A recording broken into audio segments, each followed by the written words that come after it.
Now we're going to explore inverse Laplace transforms.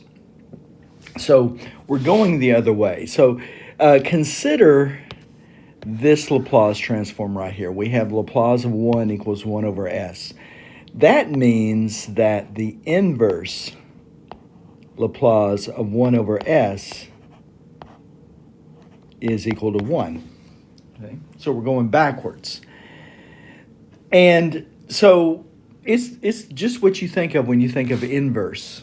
You know, you're putting in the output and getting what was the input. Okay. So let's see how this game is played. Let's suppose we want to find out what did we take the Laplace transfer of to get 1 over s to the 7th. So what you do is you look at your known Laplace transforms, and I've listed some of them here. Here's some known Laplace transforms. And you look for one that's similar to this. And you notice I've got 1 over s to the 7th. Well, this kind of looks like that. It's a number up top, and then the bottom, it's s to some power. Well, we've got s to some power here. However, it's not, I don't have an n factorial up top. In other words, for this, what we're thinking of is that we would have a 6 factorial over a s to the 7th. In other words, that right there would be, if we took the Laplace transform of that, the inverse Laplace transform of that, that would be t to the 6th. But that's not what we have. Well, what you can do is you can say, well, what would I need to do to make this look like this? Well, I need a 6 factorial in there. So let's just put it in there. Let's just take this and put a 6 factorial up top. And you might be thinking, whoa, I can't just, throw a 6 factorial in there like that. Well, you can if you simultaneously divide by 6 factorial out front. So really what I've done here is I've multiplied by 6 factorial over 6 factorial, which is 1. That's legal. And now I've got 1 over 6 factorial t to the 6th. So that's the inverse Laplace transform. It's 1 over 6 factorial t to the 6th. So sometimes that's the way you have to do things. You have to kind of see where you need to go and do what it takes. So look at this one. This next one. We have the inverse Laplace transform of 1 over s squared plus 9. Now I want to look to see which of these Laplace transforms up here are similar to this.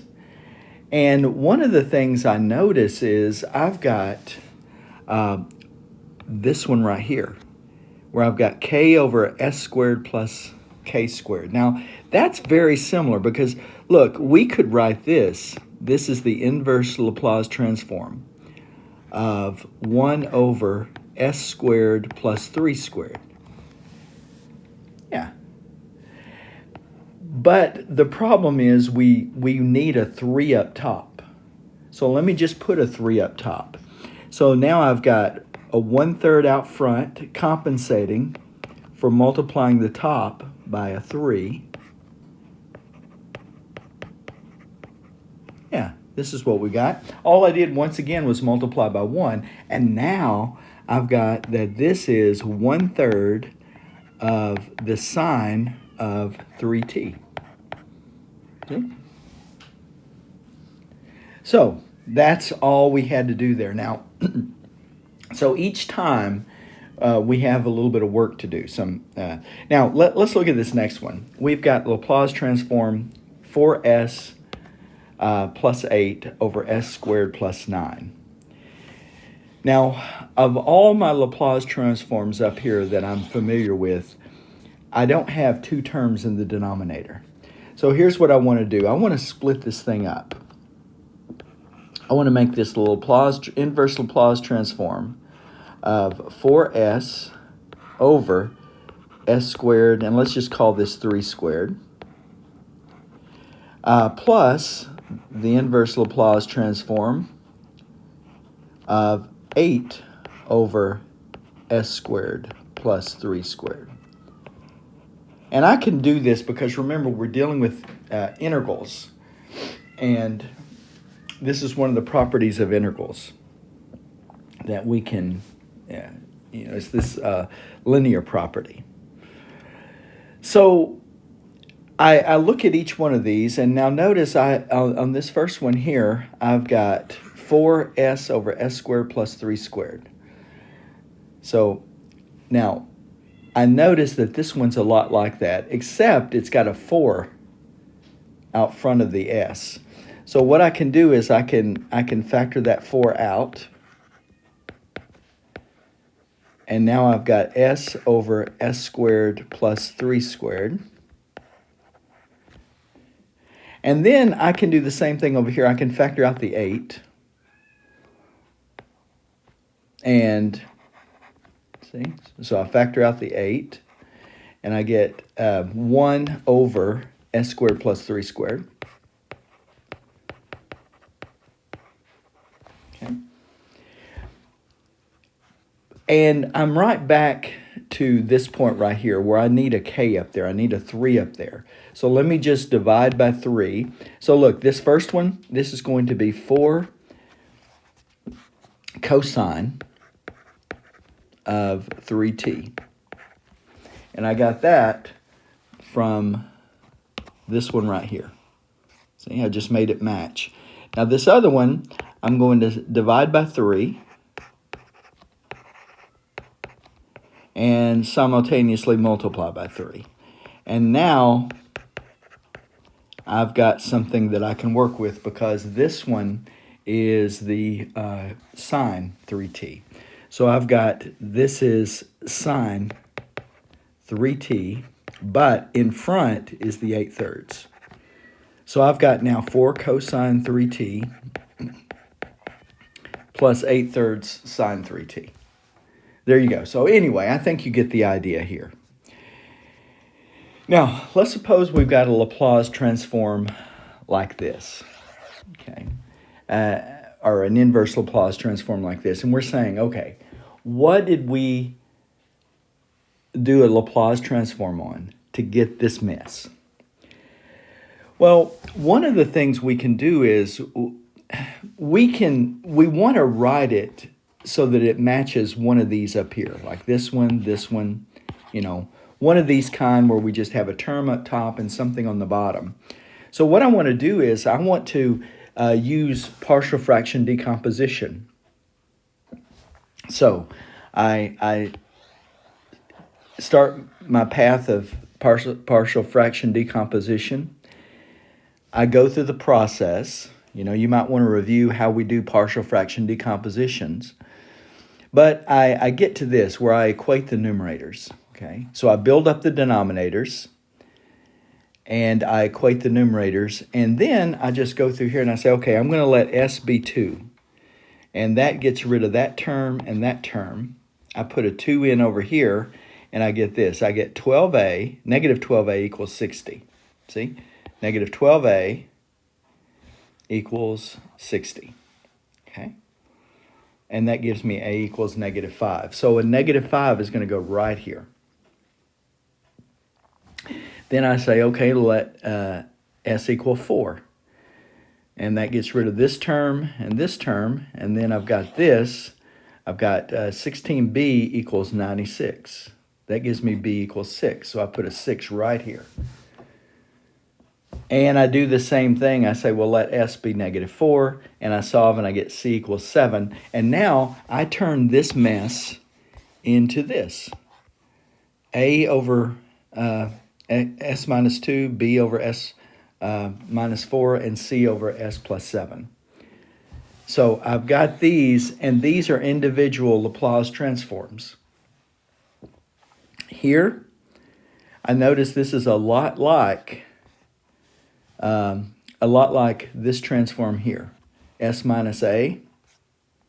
Okay, so I've got s minus 2, but I've got this negative 5 up, so I'll just factor out the negative 5. Here, I'll factor out the 6, and here I'll factor out the 7, and look what we've got.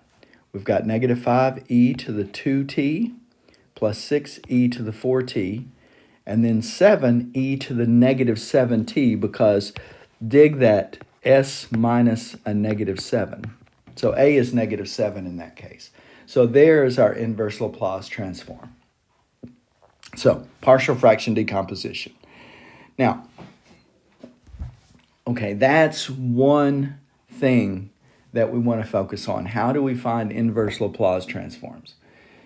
Now I want to go a little bit to a different area, and then I'll bring them all together here in just a second. But I want to talk about the the Laplace transform of a derivative. So let's suppose I want to find the Laplace transform of f prime of t, right there. Well, that would just be this. And I can use integration by parts, let u be e to the negative st, and then du is this, and dv is f prime of t dt, therefore v is f of t, okay? And remember what we want to do. We want to say uv minus v du. So here's u and v. Okay, so there's uv. And I'm going to take the limit as b goes to infinity, and I'm going from 0 to b, plus v du. So here is v, and here is du. This negative and the negative of the integration by parts give you a plus. So this right here is what you get. Now, of course, this part right here is just going to be negative f of 0. So if you put a b in here and let b go to infinity, you get 0. And then you minus putting in a 0 in here and here, and it's just minus f of 0. But this right here, this is just s times the Laplace transform of f of t. And I'll just use capital F of s. So this is the Laplace transform of the derivative. Now, we could use this same process to say, well, what about a second derivative? What is the Laplace transform of a second derivative? Well, we go through the same process, see? And we end up, after the first round, we get this, okay? Then we do the integration by parts again. And when we do integration by parts again, we're doing it with this, and we already know what this is, okay? It's this. So here's what we get. We get this for the next, the final. When we go through the integration by parts again, so we do that twice because it's the second derivative.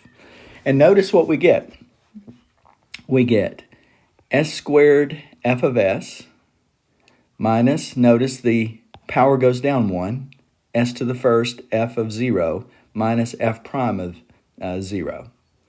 So this is the Laplace transform of the second derivative.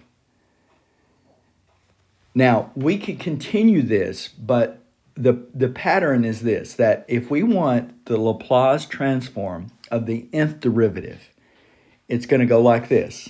It's going to be s to the n, capital F of s, the Laplace transform, okay? This is where we start. Then there's minuses that follow this. A minus s to the n minus 1, s to the n minus 2, and you keep decreasing the power of s's, okay?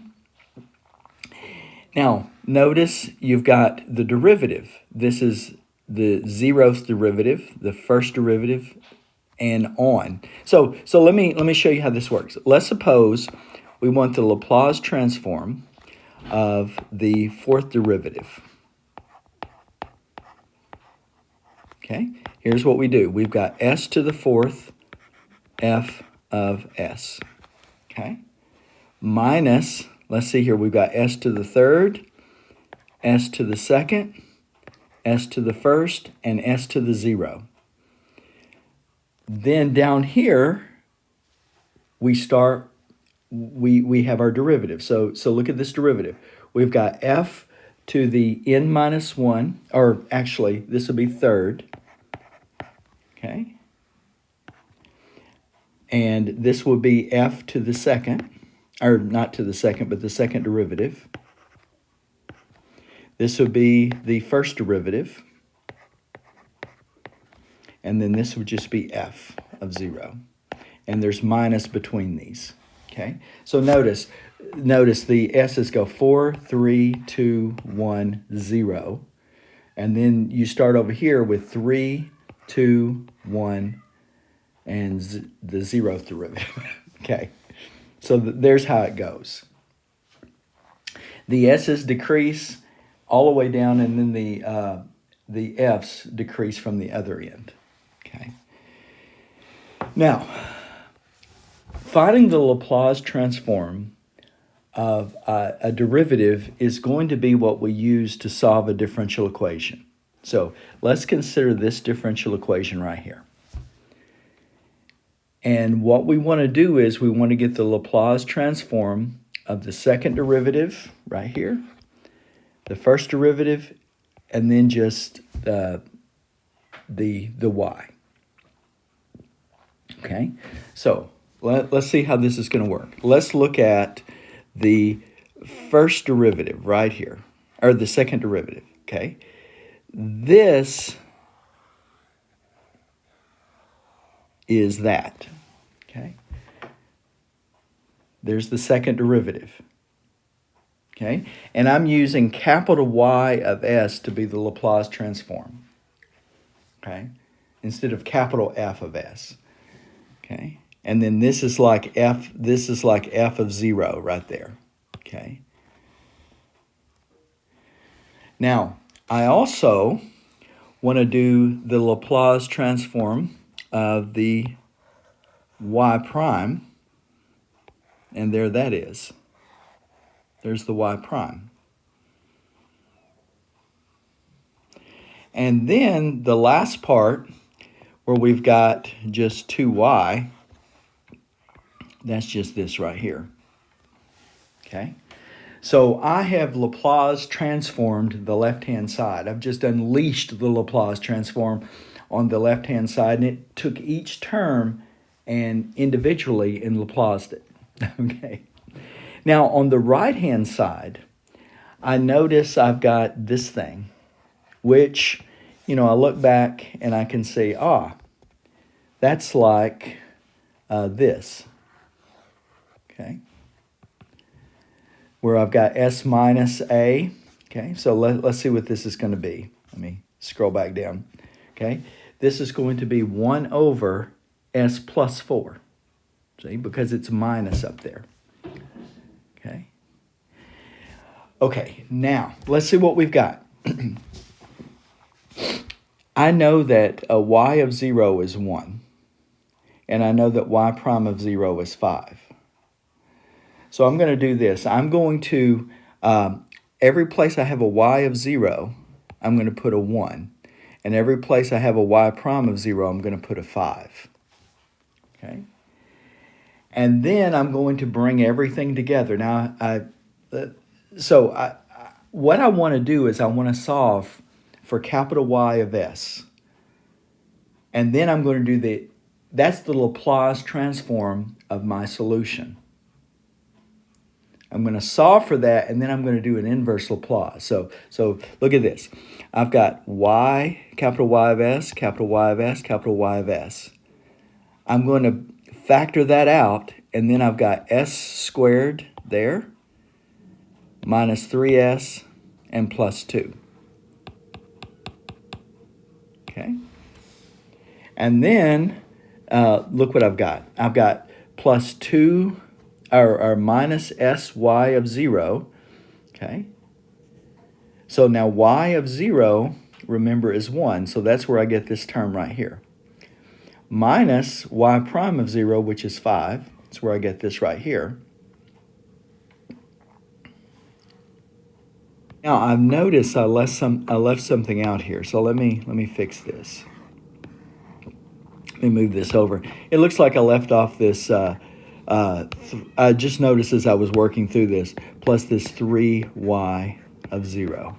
Okay, that comes from this right here, negative 3 times that. Okay, now that is this right here. Okay, 3 times y of 0. And now this is what I have. Well, I bring over the s plus 2 to the other side, and then I divide by this thing. Okay, and I divide by the factored form here. So look, here's what I get. I just divide both sides by s minus 2, s minus 1, and then I've got this. I combine my fractions. I multiply the top and the bottom of this by x plus 4, and then add it to the 1, and I get this. Okay. So now I have the Laplace transform of my solution to that differential equation equals this. Now I want to find an inverse Laplace transform. So what I need to do is use integration, partial fraction decomposition. So I'm going to use partial fraction decomposition, and I notice I've got, I left something off here. This of course down here is, it's s minus 2, s minus 1, and s plus 4. Okay. Now, I equate the numerators. Okay, so I equate the numerators. This is the numerator. This is my built-up fraction numerator. I'm just going through the process of partial fraction decomposition. I'll let you fill in the details. But as I go through this, I find that A is 25/6, B is negative 16/5, and C is 1/30. Then I go back and I put those numbers in. Now I've got the Laplace transform equals that. And now I can do the inverse Laplace transform of both sides. And what I get is this term right here is 25/6 e to the second. This one, negative 16/5 e to the t, plus 1/30 e to the negative 4t. And that is the solution for that differential equation. So, two things we need to be able to do from this section. We need to be able to find inverse Laplace transforms. And why do we do that? So that we can solve differential equations. So, that's the focus of this section.